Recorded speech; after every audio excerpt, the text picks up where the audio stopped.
Shalom Bapak Ibu Saudara, kita bertemu lagi dalam renungan harian hari Rabu 9 Juni 2021. Terlebih dahulu kita berdoa.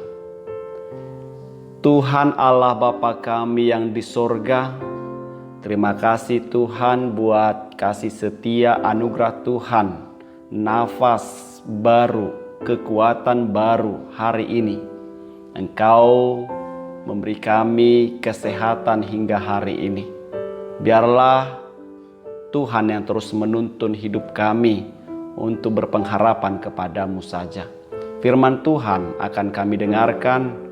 Bersabdalah Engkau Tuhan kepada kami, bukakan mata rohani kami untuk kami dapat melihat berkat-berkat Tuhan selalu baru bagi kami. Dalam Yesus Kristus kami siap mendengarkan firman-Mu. Amin. Firman Tuhan bagi kita hari ini tertulis dalam Roma pasal 2 ayat 1. Roma pasal 2 ayat 1. Karena itu hai manusia, siapapun juga engkau yang menghakimi orang lain, engkau sendiri tidak bebas dari salah. Sebab dalam menghakimi orang lain, engkau menghakimi dirimu sendiri. Karena engkau yang menghakimi orang lain melakukan hal-hal yang sama. Shalom.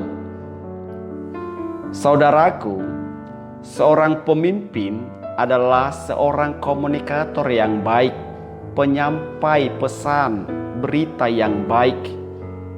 Dan kita adalah pemimpin dalam batas tertentu, dalam keluarga, pekerjaan, masyarakat, dan dalam hal yang lebih khusus lagi, kita adalah pemimpin bagi diri sendiri.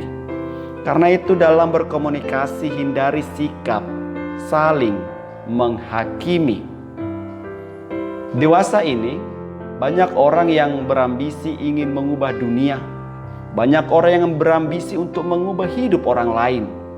Tetapi terlalu sedikit orang yang berpikir untuk mengubah dirinya sendiri.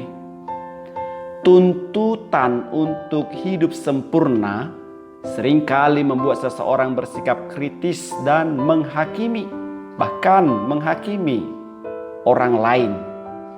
Karena itu seringkali seseorang menilai temannya atau orang lain sangat ketat, tetapi bagi diri sendiri sangat longgar. Ini berbahaya karena penghakim atau hakim yang benar itu adalah bagian dari Allah. Allah adalah hakim yang adil.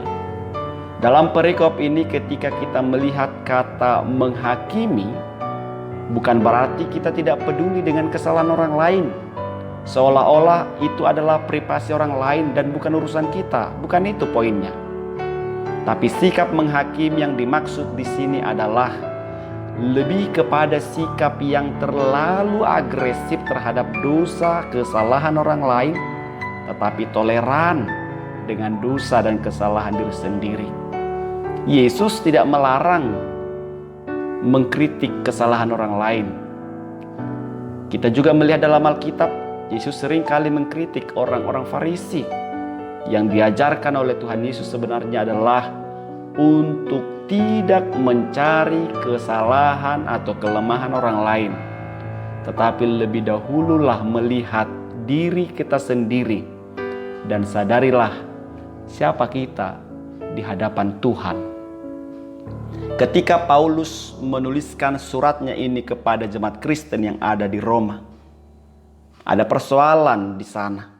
Dan itu yang mau dikritisi oleh Paulus, supaya mereka hidup betul-betul benar di hadapan Tuhan.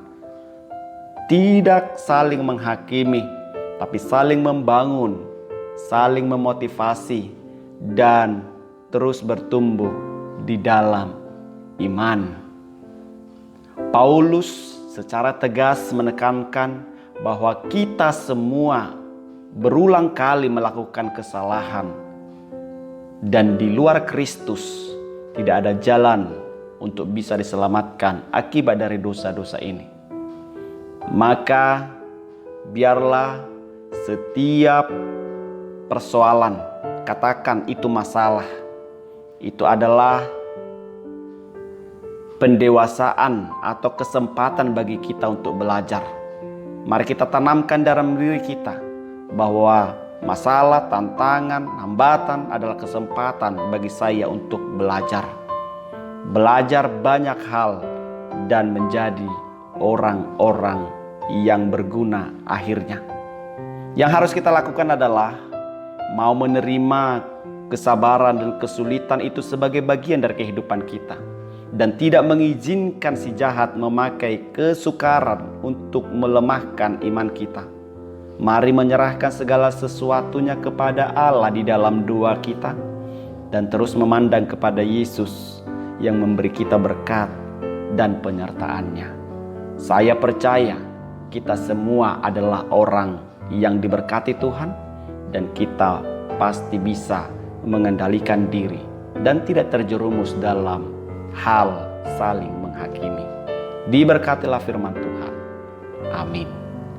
Terima kasih Tuhan buat firman-Mu mengajarkan kami hari ini untuk kami hidup dekat dengan Tuhan dan mau melakukan kehendak-Mu. Jauhkan kami Tuhan dari sikap saling menghakimi, saling menjatuhkan. Tapi biarlah di dalam Roh-Mu kami satu bertumbuh dalam iman. Terpujilah nama Tuhan. Dalam Yesus Kristus kami berdoa. Amin.